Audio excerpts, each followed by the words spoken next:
पाकिस्तानला गेल्या काही महिन्यांपासून एका अज्ञात व्यक्तीने चांगलंच चिंतेत पाडलंय। हा अज्ञात व्यक्ती पाकिस्तानातील दहशतवाद्यांना चुन चुन के ठोकतोय।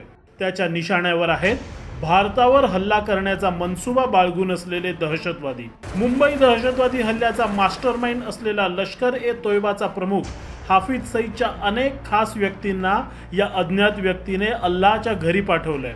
या यादीत आज एक नवीन मोहरा सामील झाला आहे। लष्कर ए तोयबाचा कमांडर शेख मोईज मुजाहिद। पाकिस्तानच्या कसूर भागात या मुजाहिदला अज्ञात व्यक्तीने गोळ्या घालून ठार केलंय। या अज्ञात व्यक्तीचा पाकिस्तानच्या दहशतवाद्यांनी इतका धसका घेतलाय की त्यांनी पाकिस्तानी सरकारकडून सुरक्षेची मागणी केली आहे। पण भिकेचे डोहाळे लागलेल्या पाकिस्तान सरकारला एवढा खर्च थोडीच झेपणार आहे।